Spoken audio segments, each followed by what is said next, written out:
Bem, gente, então eu propus essa temática aqui, ó, a educação e a questão indígena, né? Uma reflexão, porque é exatamente isso que a gente vai fazer aqui nessa tarde. A gente vai buscar uma reflexão sobre esse tema.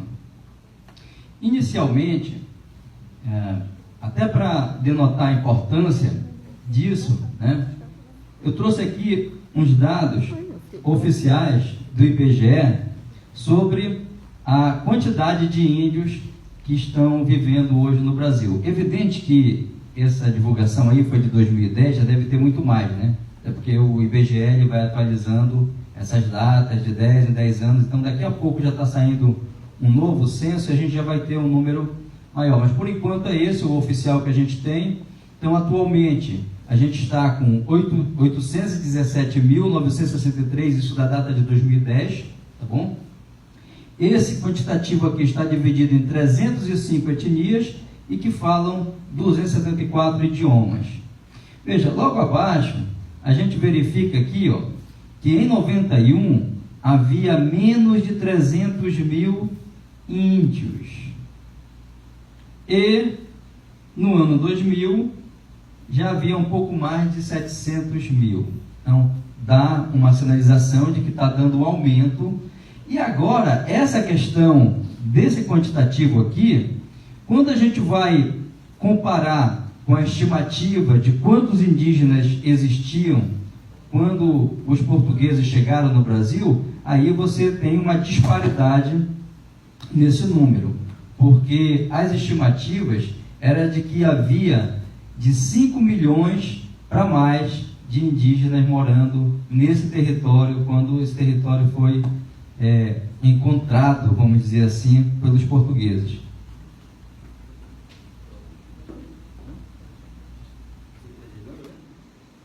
Vamos ver, porque o outro estava falhando, né? Bem, e a lei que suscitou esse momento agora é essa daqui, ó, a 11645 de 2008, e por isso que eu mencionei, né, que já tem mais de 10 anos, porque ela é de março, e ainda até agora não está efetivamente colocada em execução nas escolas. Essa aqui é uma tabela, um quadro que eu tirei lá do site do IBGE, já tem o quantitativo que eu coloquei ali, então a gente avança. E, embora a letra esteja pequena, mas eu vou ler aqui, tá? Aqui é o seguinte: altera a LDB, modificada pela 10639 de 2003, que estabelece as diretrizes e bases da educação nacional para incluir no currículo oficial da rede de ensino a obrigatoriedade da temática História e Cultura Afro-Brasileira e Indígena. E aí ele vai dar aqui um artigo, eu vou pular aqui para o segundo parágrafo, que fala assim, ó: os conteúdos referentes à história e cultura afro-brasileira e dos povos indígenas brasileiros serão ministrados no âmbito de todo o currículo escolar, em especial nas áreas de educação artística e de literatura e história brasileiras. Então, ele está falando assim que todo o currículo deve perpassar esse tipo de reflexão, né, esse tipo de discussão da história afro-brasileira e indígena, mas ele indica também alguns componentes curriculares que seriam assim, de modo especial, né, para constar esse tipo de discussão, e que são a educação artística, a literatura e a história brasileiras. Bem, aí a gente passa aqui, a gente vai verificar um videozinho bem curto de abertura, e depois a gente retoma aí a fala, tá? Não sei se todo mundo já viu esse filme todo, é o Apocalipto, né, do Mel Gibson. O filme todo, ele se passa sem fazer nenhuma referência a nada que não fosse a vida deles dentro da Mesoamérica ali, né? Porque não são povos daqui da América do Sul, são povos da Mesoamérica.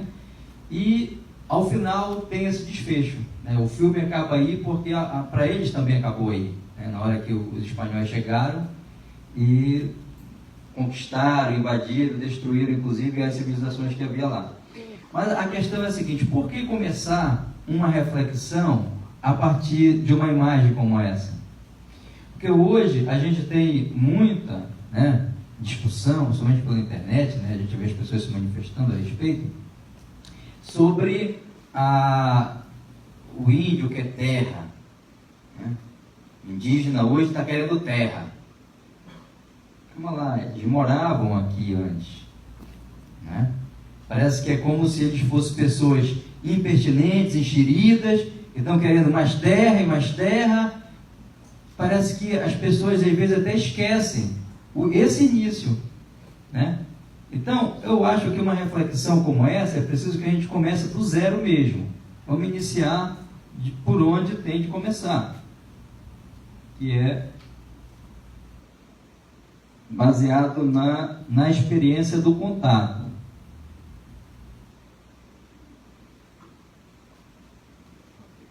Bem, eu separei aqui as fases, né, em que esse contato se deu, apenas para fazer um recorte histórico mesmo. Então, de 1500 a 1822, o nosso país ele foi colônia de Portugal, ou seja, tudo que era produzido aqui era em favor da metrópole, né, lá na Europa. E em 1822 começou o Brasil Império, ou seja, aquela história que vocês sabem, que o Dom Pedro I, né, tem um quadro bonitão, né, dele em cima de um cavalo lindo e com uma espada em punho, né, falando sobre a independência ou morte. E isso vai, essa fase do Império, vai até 1889, quando os militares daquela época deram, né, o que é conhecido como o primeiro golpe, né? Então eles tomaram o poder da monarquia e estabeleceram a república, até hoje, tá? Bem, então, em todas essas fases aí, o indígena, ele teve contatos, né, e sofreu diferentes formas de exploração do seu trabalho e até mesmo de respeito em relação a eles como pessoa, como a gente vai ver passo a passo a partir de agora. Mas antes disso, eu queria propor para vocês uma outra reflexão, que é uma coisa que a gente vê também hoje, né? As pessoas, tem uns que parece que tem uma procuração, né, de Portugal. Aí diz, não, o Brasil foi descoberto. E o outro diz, não, foi invadido. Né? Então, qual seria então o correto, né? Eu propus duas formas de reflexão sobre essa temática. Tá?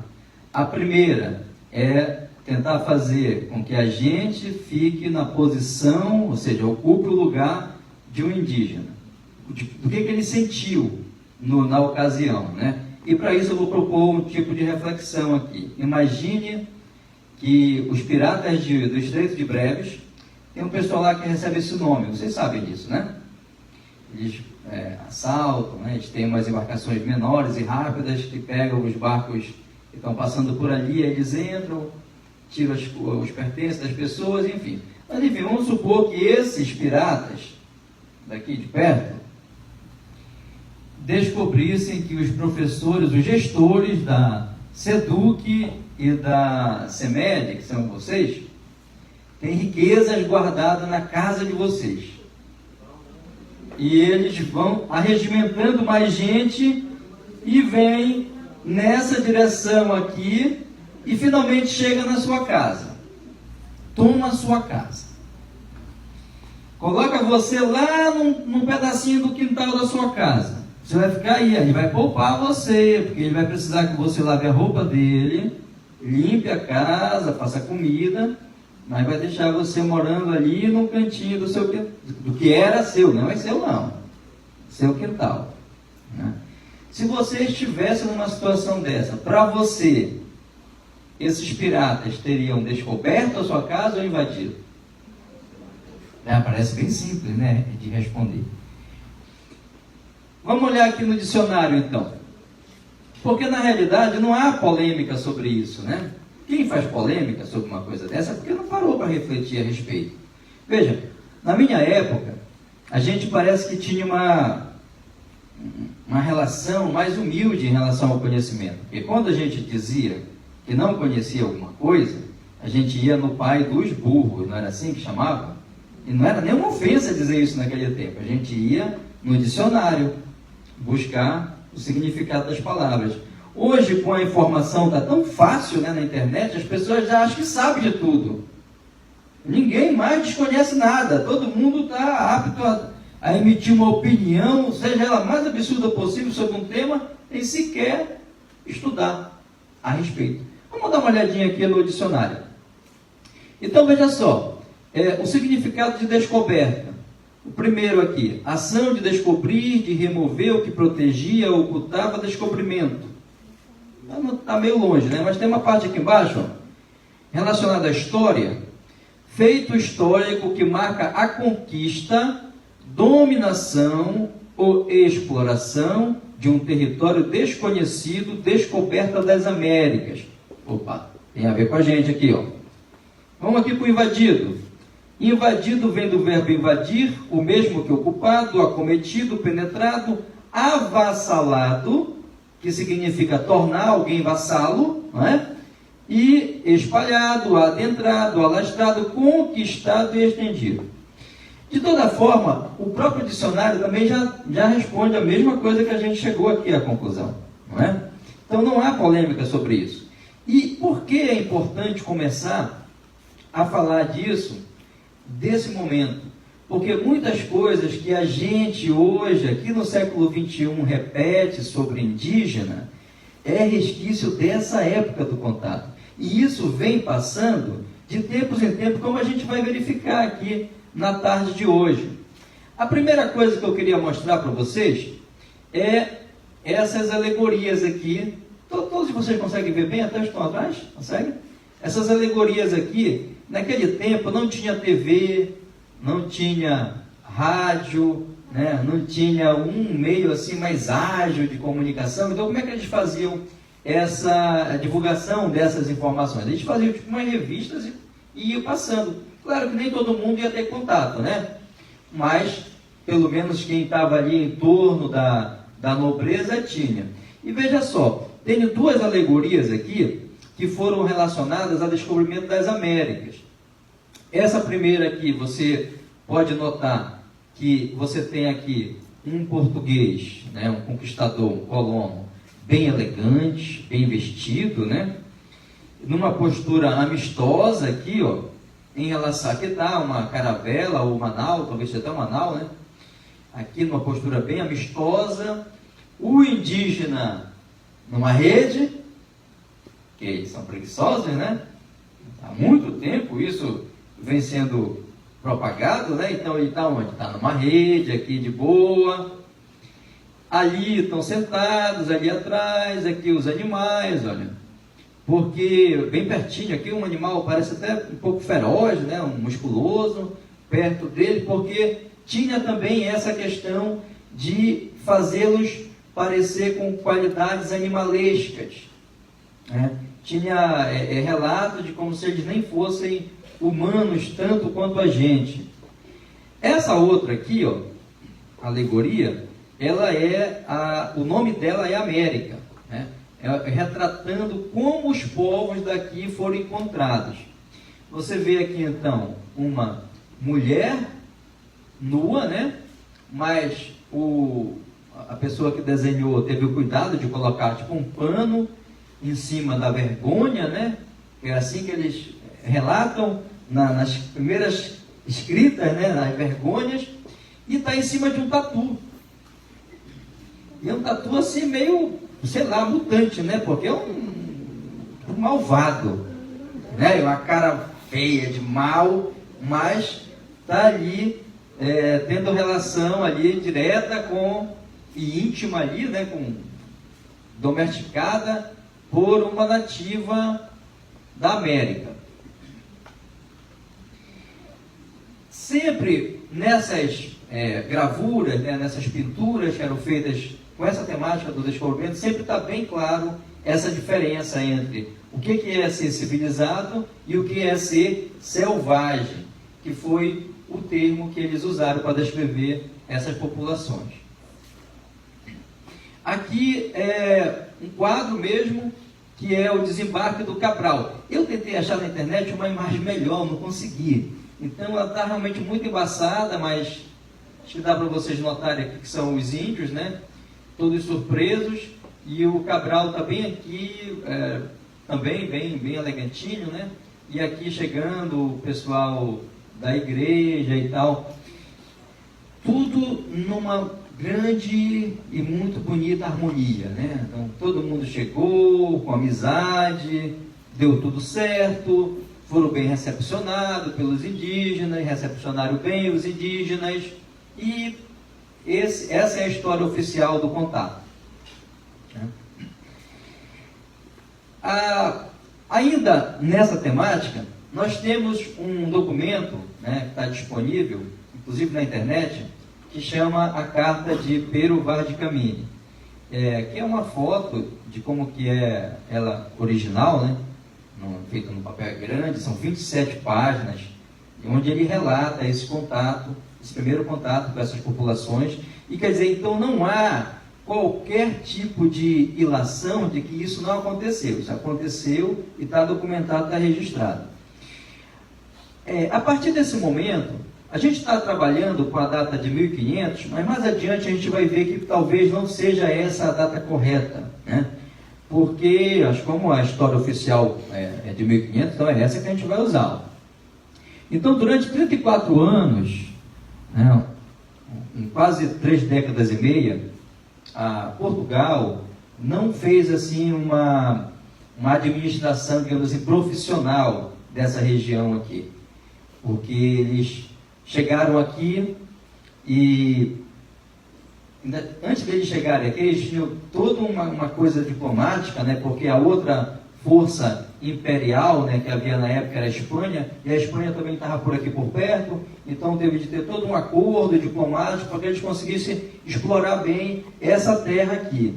Então eles levaram 34 anos para poder instituir o que ficou conhecido como capitanias hereditárias, que foi dividir o país em faixas, e cada família dessa, evidentemente que tinha de ter laços, né, com a monarquia, recebia uma faixa de terra para governar, né, sei lá, administrar.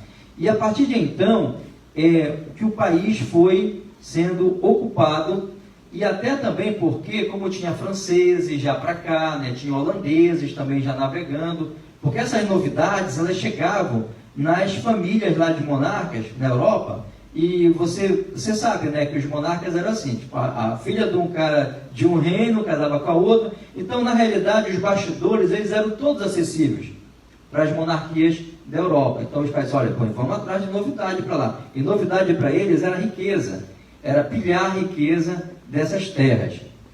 Então Portugal, preocupada com isso, né, resolveu distribuir mais para dentro desse território uma organização que pudesse garantir com que eles não perdessem isso para outros países.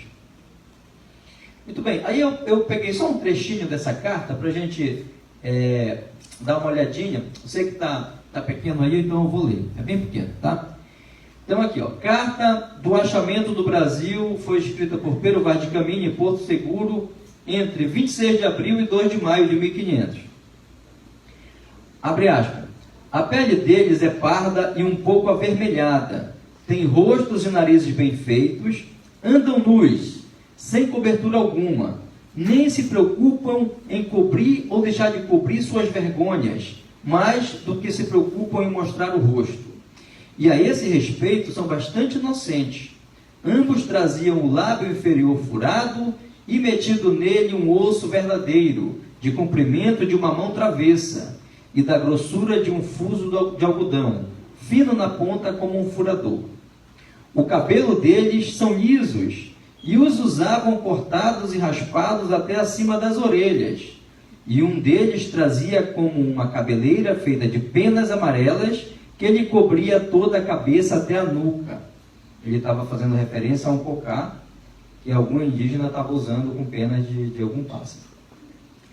Bem, felizmente a gente tem sítios aí na internet em que você pode fazer pesquisas e encontrar essas fontes aí de estudo, né? Então, basta primeiro você usa o nosso colega lá, o Google, né? E você encontra essas referências aí.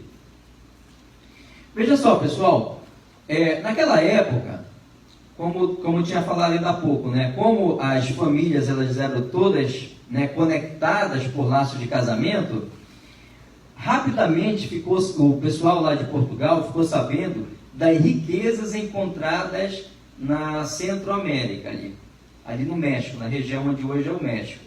Porque aquelas civilizações que moravam lá, eles dominavam a manufatura de joias, eles faziam joias de ouro.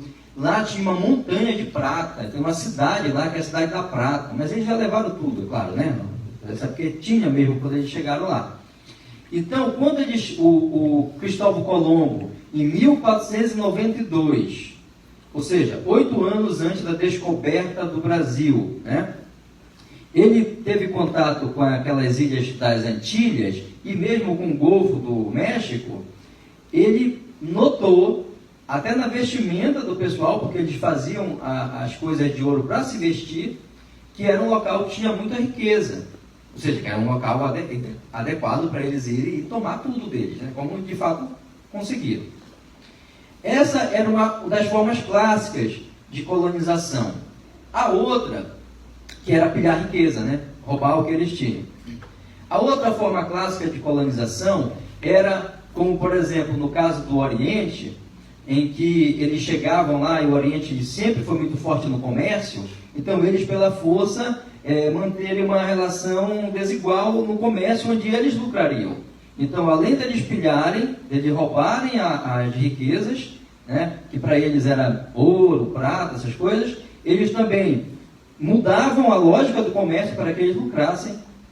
E a outra forma de exploração que eles tinham, que era clássica, era cobrar tributos, cobrar impostos.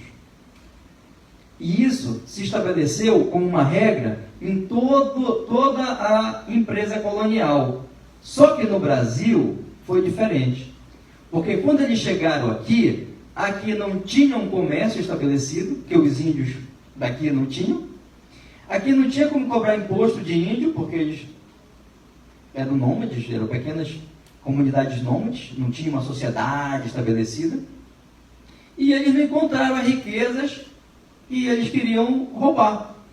Tipo, chegar aqui e já levar logo várias naus cheias de ouro, prata, joias e tal, como os colegas deles conseguiram na Mesoamérica. Então, é daí que vem aquele ditado que diz assim, está escondendo ouro.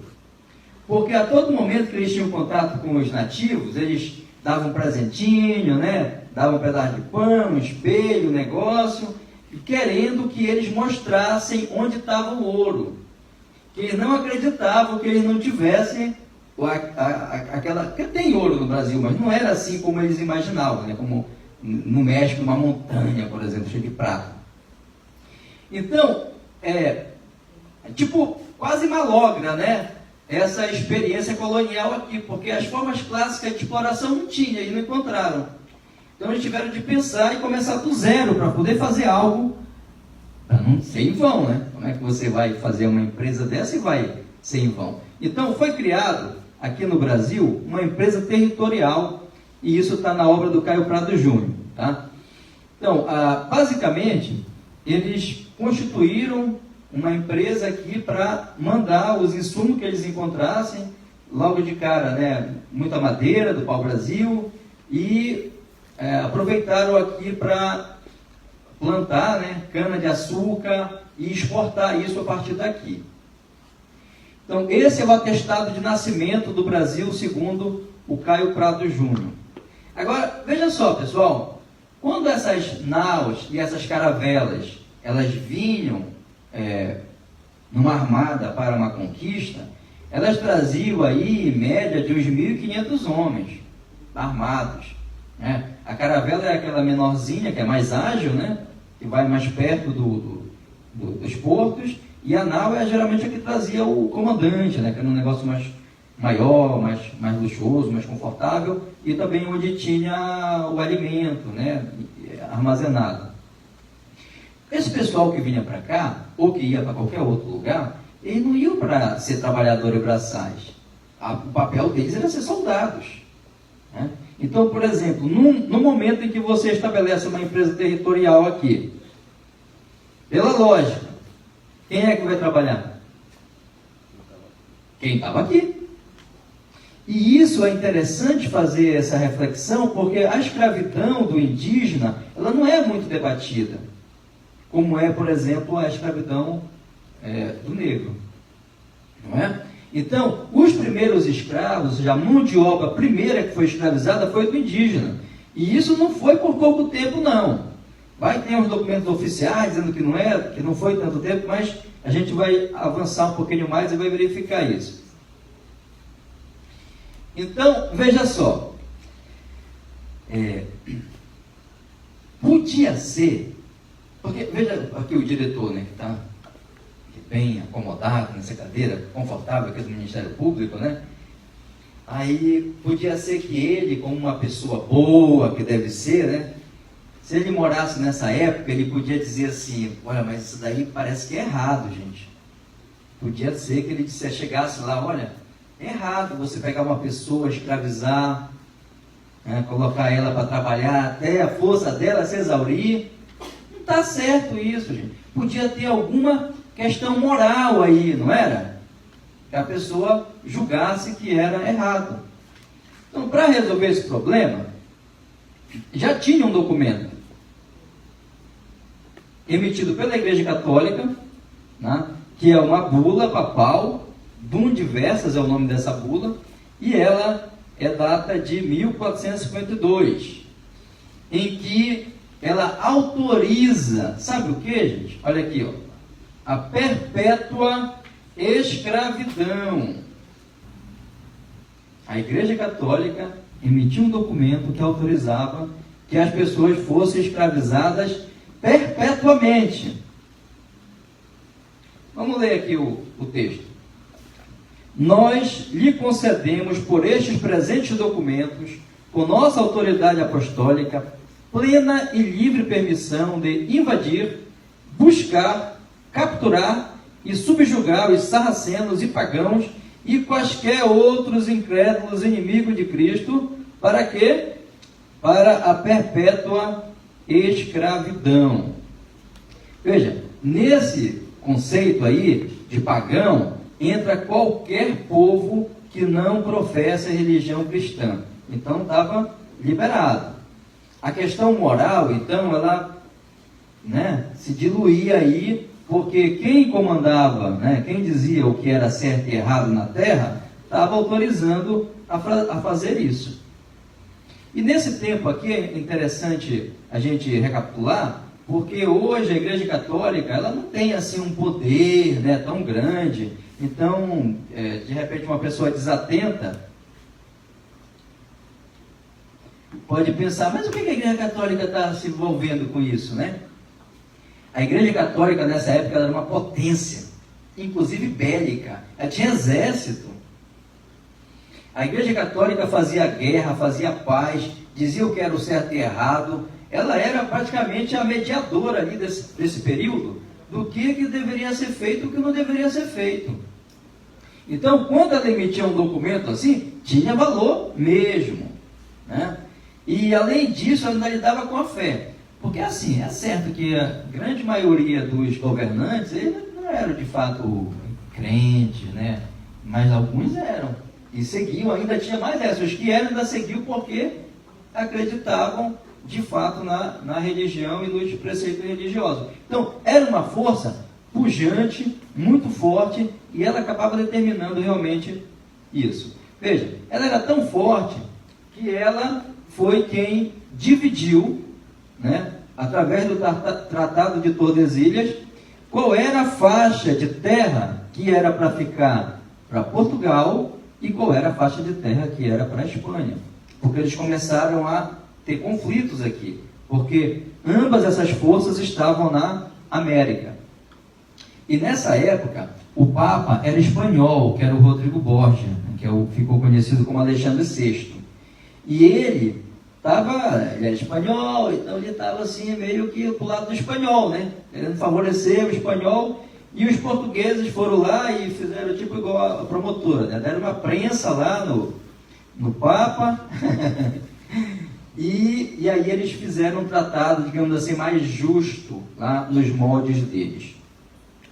para que pudessem explorar essa faixa de terra aqui conquistada, o Novo Mundo, né, como ficou conhecido, de maneira mais equitativa na concepção deles.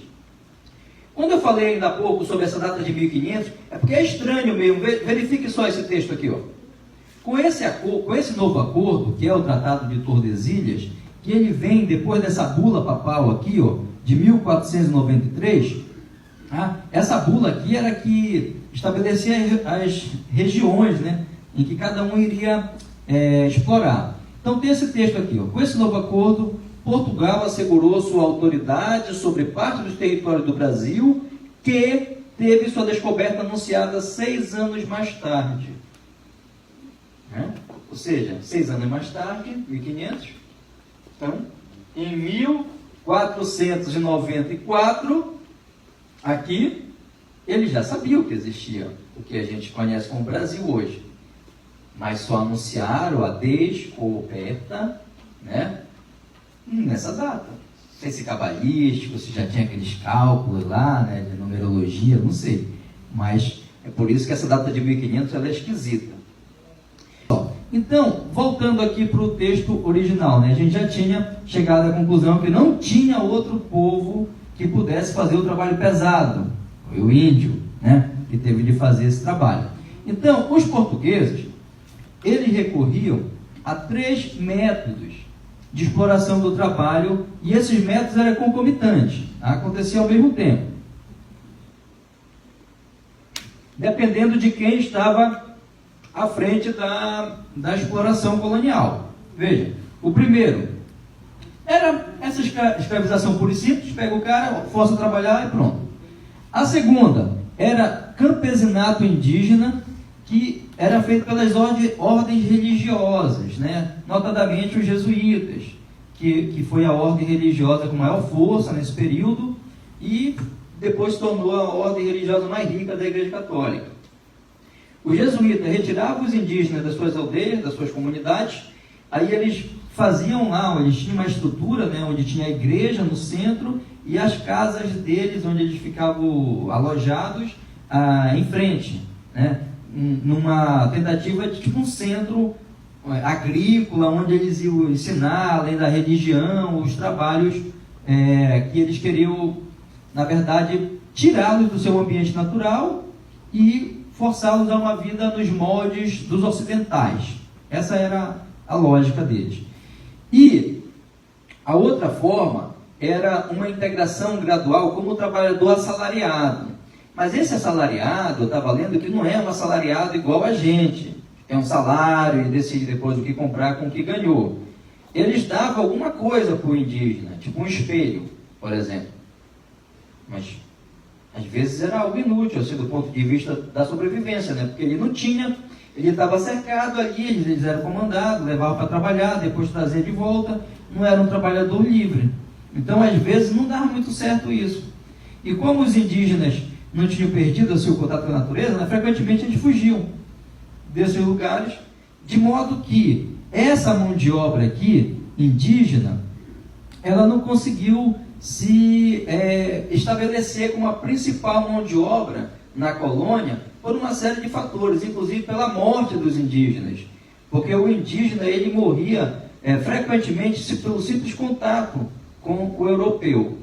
Eu não sei se alguém teve curiosidade de ler aqui algum relato de como que era uma nau, como que era a vida dentro de um barco desse que passava 3 meses para chegar aqui, porque ele não tinha motor, né? Então dependia do vento e tal. Era uma coisa assim muito sem higiene. Então esses caras deviam feder demais, os europeus. Primeiro que eles não tomavam banho, não é clichê não, é verdade. Primeiro que eles não tomavam banho, não escovavam dente. Eles faziam a necessidade dele no fundo da nau, tinha muito rato, né? Então era um negócio assim, os caras eram vetores de trocentas doenças, né? Então quando tinha contato com o índio, que nunca tinha tido contato com aqueles germes, eles morriam. E como eles ficavam confinados nesses centros, né? Uma ia passando por outra doença, e acabar que eles realmente sofreram muito com esse tipo de contato, né? Com esses germes. Então, esse conjunto de fatores fez com que o indígena não fosse a força de trabalho principal, né, desse tipo de exploração. Vamos ver aqui. Como foram dois grupos que chegaram aqui nessa missão da colonização, né? Primeiro, uma ordem religiosa, e o segundo, o representante da metrópole, né? Então, eles entravam em conflito por ocasião dos objetivos de cada um. Os jesuítas, por exemplo, à medida que eles iam fazendo com que os índios se convertessem à religião cristã, esses índios já passavam a ser súditos da coroa. Ou seja, o status deles já mudava. E as ordens religiosas também, elas queriam que o indígena pudesse ter uma folga. Por exemplo, dia de domingo para estudar a Bíblia, participar da missa. Mas os colonizadores portugueses, eles não queriam saber disso, porque eles queriam que o cara trabalhasse normalmente, como que era a escravidão, de domingo a domingo, todos os dias, porque a produção precisava ser alta. E aí isso criou um certo conflito entre essas duas forças que estavam aqui, e você deve saber que esses monarcas, né, que dominavam nessa época a Europa, eles o faziam porque eles tinham o apoio da igreja. Então a igreja chegar e falar para um cara desse, que ele precisa mudar a legislação, que não é igual como eu falar, os caras tinham força mesmo, eles dominavam junto na realidade, né?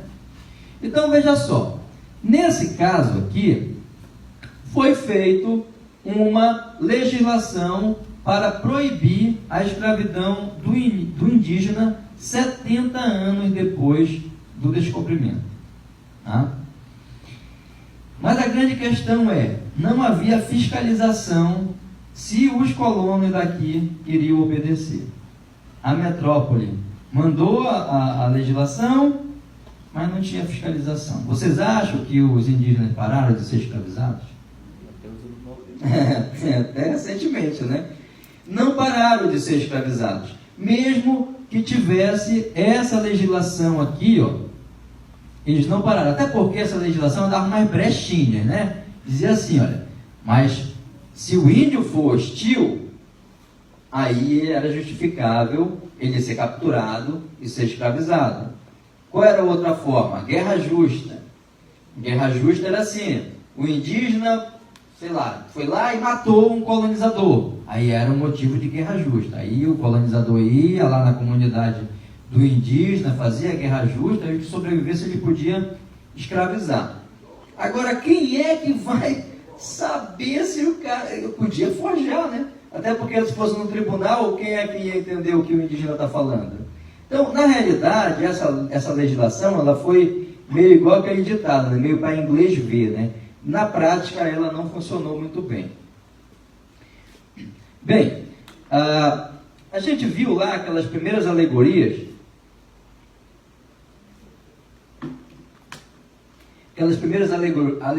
lá que retratavam, né, o contato, sempre o colonizador como um superior, né, e o indígena com alguma característica que fosse destoante da civilização.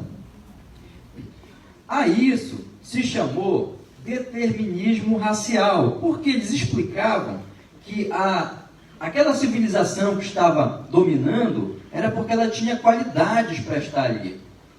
É como se ela fosse uma civilização superior, aqueles povos são superiores, de onde surge, por exemplo, toda uma narrativa eurocêntrica.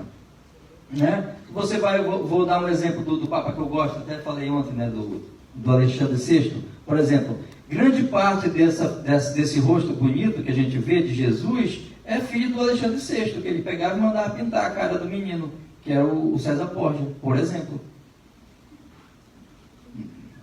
E as pessoas, né, colocam na parede porque está representando algo que a pessoa acredita. Mas está o rosto de alguém. Ou as próprias santas, que eram amantes dele, que ele tinha trocentas mulheres lá no Vaticano. Só para ter uma ideia, né? E os Borgia, né? E eles... É só um exemplo assim. Então, a partir da Europa, as coisas são, né, disseminadas sem questionamento. Por quê? Porque são os europeus, né, são a civilização superior, né? Até os mapas que eles faziam na época, eles colocavam a dimensão da Europa maior do que ela era, em termos proporcionais, para ela parecer grande também nessa representação. Então, em tudo, né? Em tudo eles eram melhores. E não seria diferente nas narrativas, porque eles que construíram essas narrativas da colonização. Então, é claro que para eles sempre vai ficar os melhores adjetivos, né? Tanto é que para os povos que foram encontrados aqui, eles chamavam primitivos. E para eles, evoluídos, desenvolvidos, né?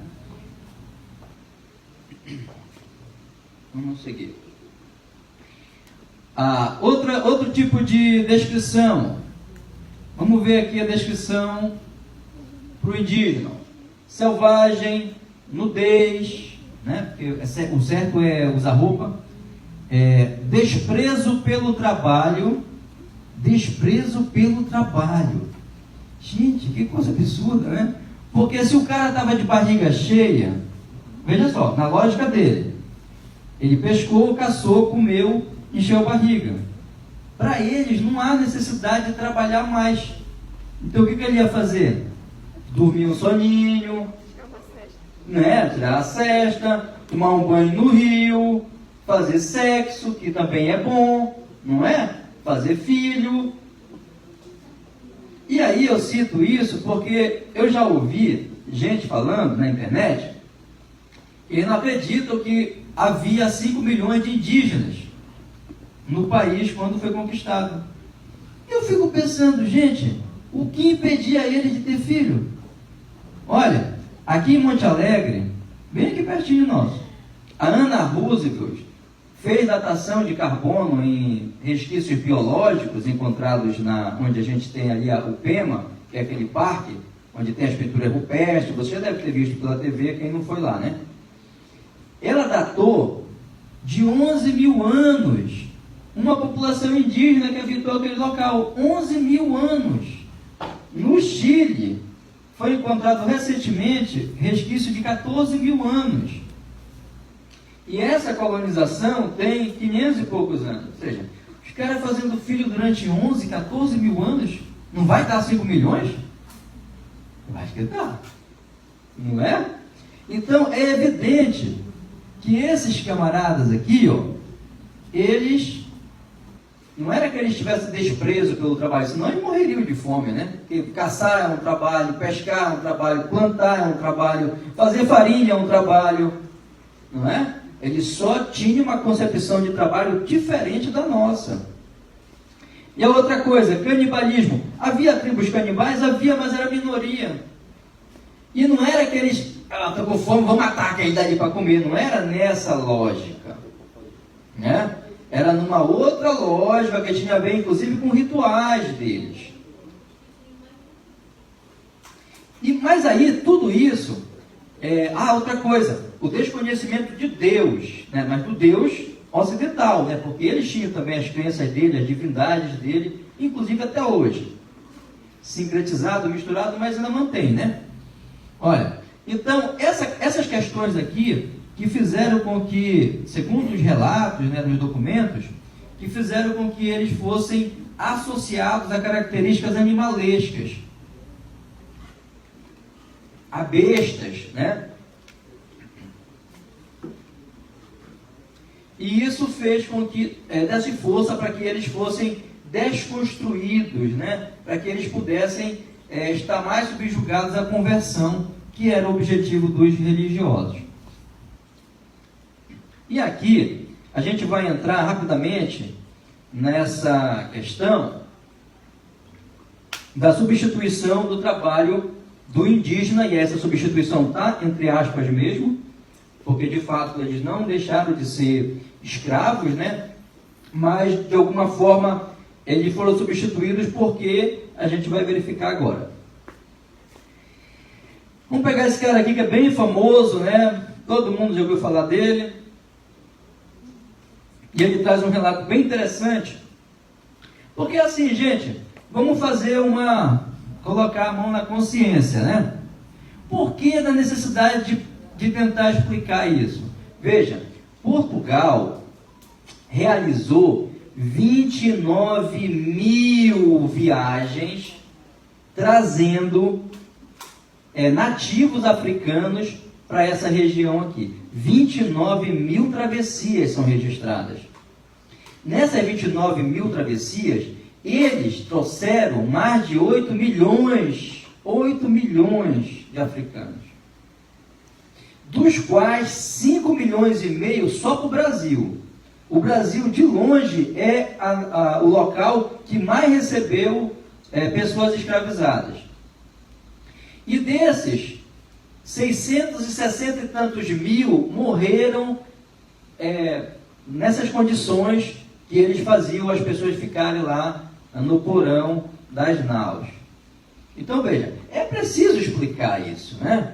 Não tem como você achar que é um elefante branco ali no sofá e não tratar sobre o assunto. Então, muita gente tentou explicar isso. Um desses é o Gilberto Freire. E antes de ler esse trecho aqui, é importante ressaltar, o Gilberto Freire, ele era um culturalista, e ele vinha justamente de uma escola que estava suplantando, né, ou superando uma forma de explicação que era muito corrente antes, que era biologizante, né? Antes tinha determinismo biológico, né, determinismo geográfico, e a antropologia, ela, de certa forma, ela vem superar isso. O Gilberto Freire está nessa perspectiva, mas vamos ler aqui o relato dele. Às exigências do novo regime de trabalho, o agrário, o índio não correspondeu, envolvendo-se numa tristeza de introvertido. Foi preciso substituí-lo pela energia moça, tesa e vigorosa do negro. Este, um verdadeiro contraste com o selvagem americano pela sua extroversão e vivacidade. Não que o português tivesse aqui se deparado em 1500 com uma raça de gente fraca e mole, incapaz de maior esforço do que caçar passarinhos com arco e flecha ou atravessar a nado lagoas e rios fundos. Prossegue. É que foi para eles demasiado brusca a passagem do nomadismo à sedentariedade, da atividade esporádica contínua, e que neles se alterou desastrosamente o metabolismo ao novo ritmo da vida econômica e esforço físico. Nem o tal inhame e os frutos da terra bastariam agora à alimentação do selvagem, ao trabalho escravo nas plantações de cana. O resultado foi evidenciar-se o índio no labor agrícola, um trabalhador banzeiro e moleirão. Olha só, né? Banzeiro e moleirão, que era mole para esse trabalho, né? Que teve de ser substituído pelo negro. Este, que vindo de um estágio de cultura superior ao do americano, corresponderia melhor às necessidades brasileiras de intenso e contínuo esforço físico. Veja, até na explicação do Gilberto Freire a gente consegue perceber essa coisa do determinismo racial, né? Porque aqui, olha, ele está estratificando. Cadê? Onde eu vi isso? Bem aqui, né? Aqui, ó. Aqui ele está estratificando, né? Então, a gente tem o indígena aqui embaixo. Superior ao indígena tem quem? O negro. E superior ao negro quem está comandando tudo, que é o europeu, né? Mas isso não é uma coisa só presente na obra do Gilberto Freire, isso é na obra de vários autores, porque isso se propagou por muitos anos, né? Vamos ver aqui um outro fragmento de um outro autor chamado Charles Boxe, que ele tem esse livro aqui, O Império Marítimo Português. Aqui, ele vai mencionar, eu não vou ler esse fragmento, a gente vai falar sobre ele. Ele vai falar que essa substituição, ela se deu por conta de uma experiência de sucesso que os portugueses tiveram no Golfo da Guiné, nas ilhas de São Tomé e Príncipe. Porque lá eles colocaram os escravos e a produção de cana-de-açúcar lá, ela foi exponencial. Então, para eles, o trabalho dos nativos se tornava inferior em termos de produção, porque eles conseguiam ter com o negro. Então, nessa obra aí, isso seria uma justificativa, né, de por que esse trabalho do nativo havia sido substituído. E como eles, em termos de produção, eram melhores do que os indígenas, né, os aborígenes, os nativos, o que quer que seja, eles resolveram trazer o negro. Porém, o Fernando Novaes, ele parece que ele vai tratar mais, no ponto mais específico da questão, né? E aí eu vou ler aqui os fragmentos. Na preferência pelo africano, revela-se cremos, mais uma vez, a engrenagem do sistema mercantilista de colonização. Esse processo, num sistema de relações tendentes a promover a acumulação primitiva de capitais na metrópole. Ora, o tráfico negreiro, isto é, o abastecimento das colônias com escravos, abria um novo e importante setor do comércio colonial, enquanto o apresamento dos indígenas era um negócio interno da colônia. Assim, os ganhos comerciais resultantes dos aborígenes mantinham-se na colônia. A acumulação gerada com o comércio de africanos fluía para a metrópole, realizavam-na os mercadores metropolitanos. Esse talvez seja o segredo da adaptação. Paradoxalmente, é a partir do tráfico negreiro que se pode entender a escravidão colonial e não o contrário. A grande questão é a seguinte: por que então a metrópole passou a investir mais de trazer o índio para cá? É porque o índio era tratado com o negro era tratado como mercadoria, simplesmente.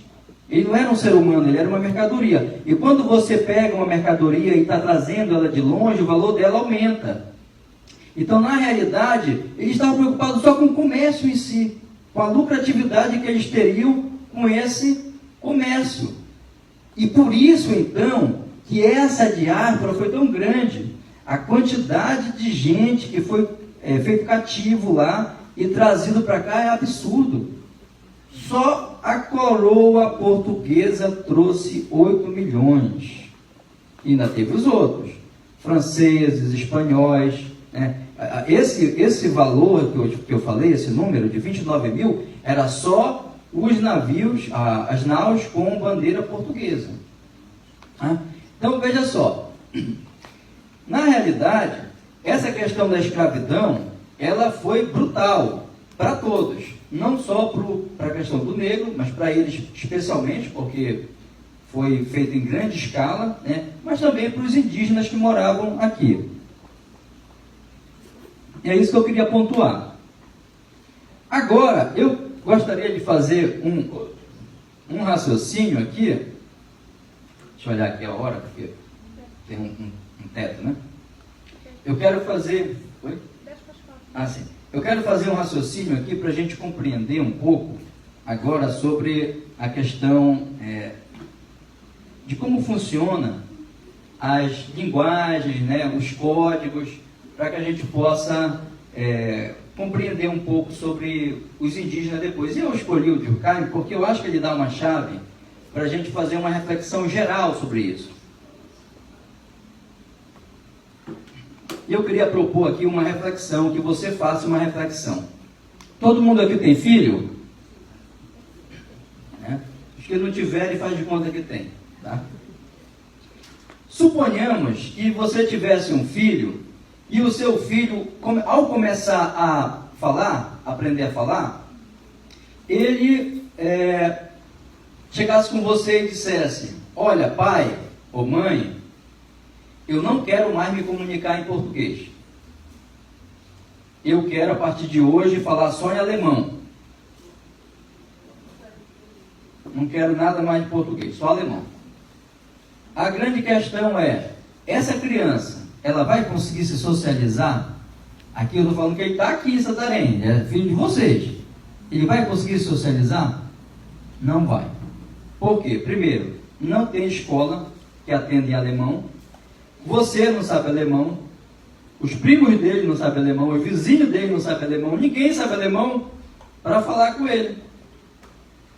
E embora essa vontade individual dele seja bacana, mas ele não vai conseguir realizar essa vontade individual. Por quê? Porque existe algo mais forte que rege a gente do que a nossa própria vontade individual. É como se algo saísse assim, ó. Vou fazer uma metáfora mesmo, da nossa cabeça, da cabeça de vocês, e se juntassem aqui em cima e tivesse um poder de fazer com que a gente tivesse certos pensamentos, tivesse certos respeitos, a gente vai já verificar isso, tivesse até comportamentos que não está surgindo de uma vontade individual nossa, mas de umas representações coletivas que nós temos, com as quais nós compartilhamos, que aqui no texto está chamado de consciência coletiva. E para exemplificar bem isso, antes da gente retomar a parte dos indígenas, eu queria que você pensasse no seguinte: aqui na nossa região é muito quente, não é? Esses dias está uma exceçãozinha, mas aqui geralmente é muito quente até quando está chovendo. É quente daquele jeito que quando a gente senta numa cadeira, a bunda fica molhada de suor. Você já esteve numa sala assim? É quente de verdade. Porém, você não pode andar sem roupa para pegar um ventinho. Não é? Olha, eu falei isso automaticamente já é uma coisa que já vem reprimida. Já não pode nem pensar nisso. Já pensou você no badalo aí, andando pegando vento? Não, né? Mas pela lógica seria algo interessante. Porque se é quente, você está, né, se refrescando, mas não, a gente tem que andar todo empacotado. Mas se tiver alguém que queira andar sem roupa, o que vai acontecer? O cara vai dizer assim, olha, não, eu vou andar sem roupa. Primeiro, as pessoas que estão ao redor dessa pessoa, elas vão exercer uma força contrária a isso. Como é que elas vão fazer? Elas vão falar, não, rapaz, não faz isso não. Vai ser a namorada, vai ser o irmão, o pai, a mãe, o vizinho, todo mundo que conhece a pessoa vai dizer, não, rapaz, não faz negócio desse. Rapaz. Não, eu vou. Aí o cara vai. O que vai acontecer com ele? Vai ser preso. Porque isso, pela legislação, é atentado violento ao pudor. Mas geralmente não precisa chegar lá. Porque a pessoa por si só, ela não vai andar sem a roupa.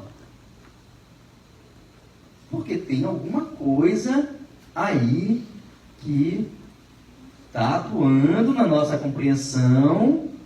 Mas esse exemplo ainda não é o extremo. O exemplo extremo eu vou pedir para você pensar agora. E desculpa, ela disse 2 vezes. Quem tem filho aí? Imagine você tendo uma relação sexual com seu filho. É repugnante isso, não é? Completamente repugnante. O tabu do incesto, ele existe em todas as sociedades. Tá? No nosso caso, como a gente tem uma sociedade, né, de direito e tal, a gente tem estabelecido até no Código Civil com quem você não pode casar, está escrito lá. Mas não precisa chegar ali, porque você mesmo faz o bloqueio de imediato. Quando eu propus esse pensamento, a maioria eu via aquela cara de, sabe, um negócio ruim, não é? Mas as pessoas não ensinaram pra gente isso, assim, chegou lá e agora tu não pode fazer.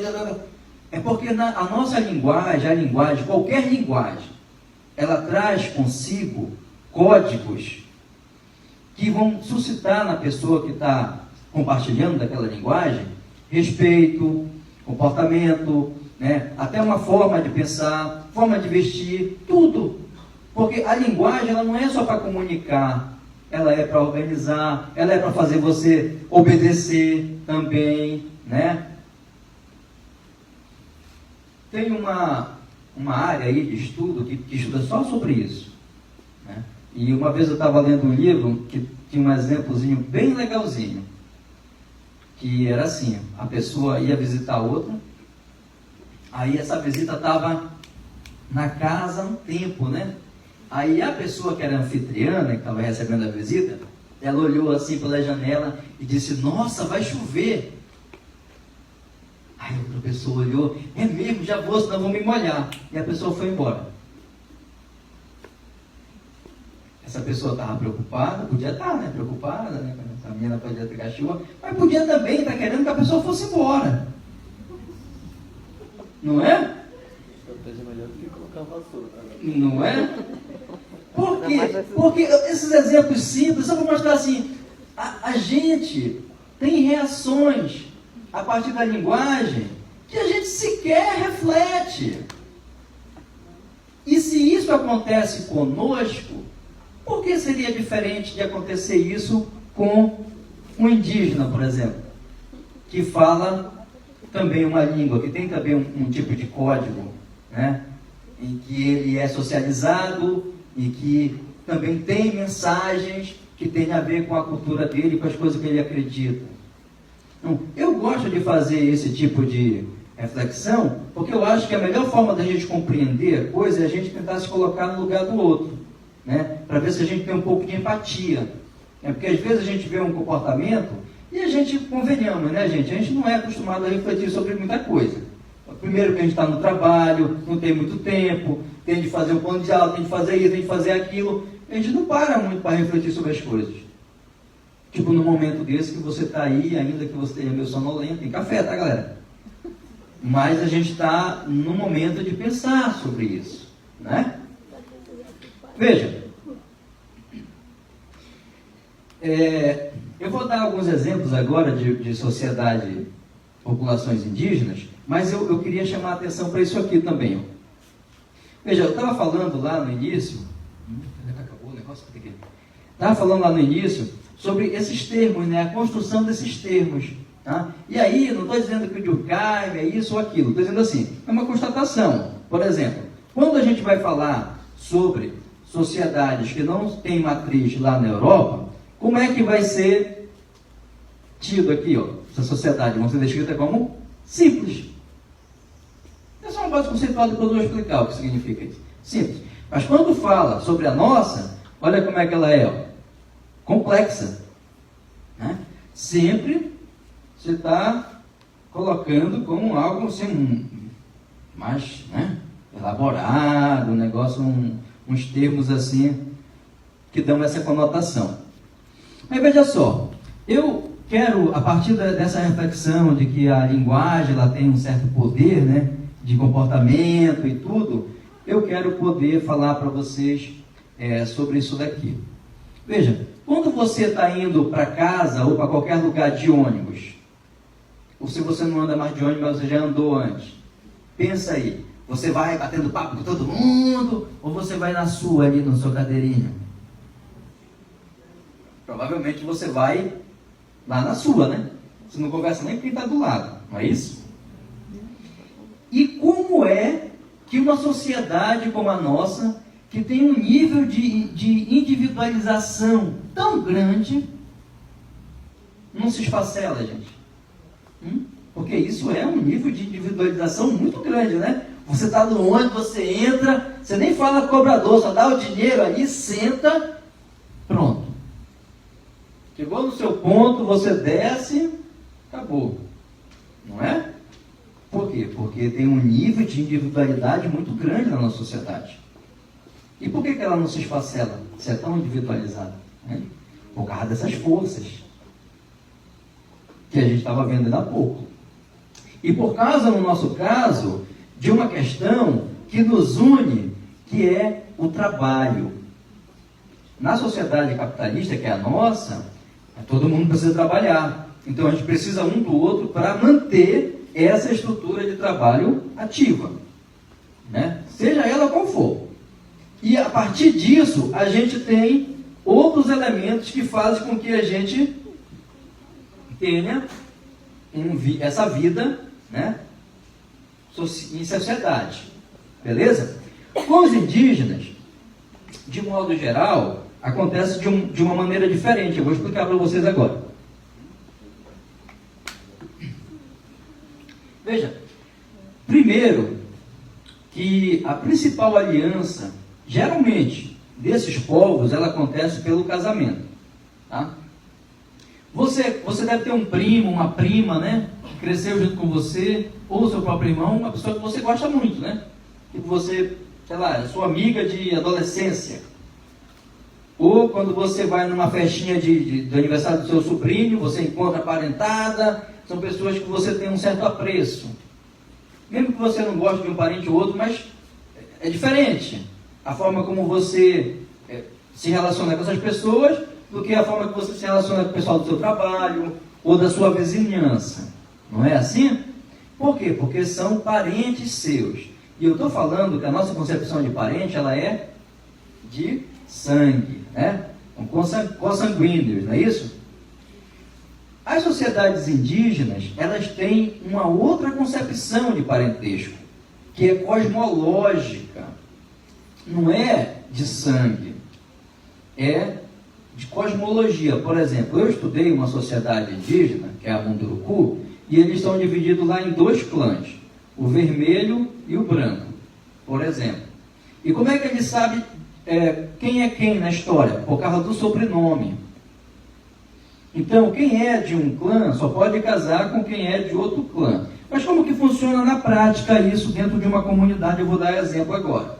Por exemplo, o diretor aqui, ele tem, sei lá, 2 meninas e 2 meninos lá como filhos, tá?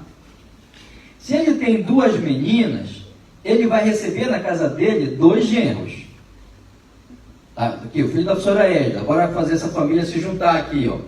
Porque na hora que a sua irmã, por exemplo, casa com alguém, aquela pessoa se torna seu cunhado, ele começa a frequentar a sua casa, você já passa a ter um apreço pela pessoa. E se tiver filho ali, você já passa a ter apreço pelo velho, às vezes até vai passar o final de semana na sua casa.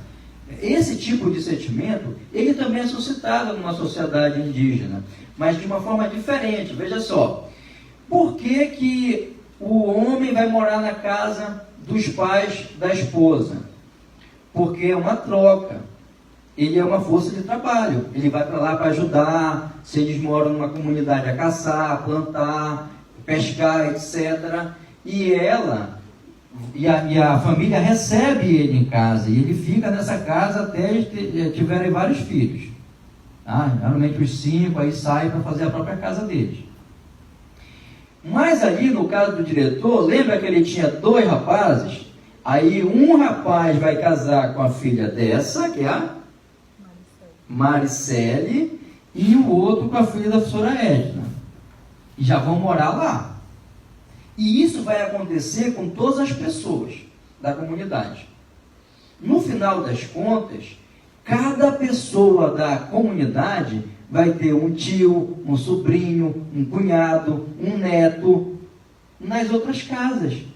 É por isso que eles têm a concepção de que eles são parentes, porque na prática eles são parentes mesmo. Que a aliança por casamento vai fazendo com que haja uma tessitura tão densa desse parentesco entre eles, que eles de fato são uma família mesmo. Todos eles são uma família, de verdade, naquela comunidade. Porque não tem como fugir das alianças por casamento. Ontem tinha uma moça aqui que ela é casada com um indígena, acho que é Tupaiú, que ela falou, né? E ela viaja para a comunidade onde eles moram, e ela disse que tem uma comunidade onde ela ficou, em que tem uma casa central e que mora, sei lá, 100 pessoas nessa casa. E ela ficava assim, curiosa, né? Como é que eles conseguem morar todos juntos? Ela relatou isso aqui ontem. Como é que elas conseguem morar todo mundo junto? Não tem individualidade, ninguém tem o seu quarto. Está todo mundo ali. Exatamente, porque eles são uma família. Para eles lá, é como se fosse você e a sua família na sua casa. Porque é aquela questão, né? Ainda há pouco a gente notou que a linguagem, ela faz com que a gente tenha determinados comportamentos, não é? E para eles é a mesma coisa. E eles foram socializados dessa maneira na linguagem e na cultura deles. Então não é que a nossa está melhor ou a deles está pior, ou o contrário. São culturas e modos diferentes de se viver.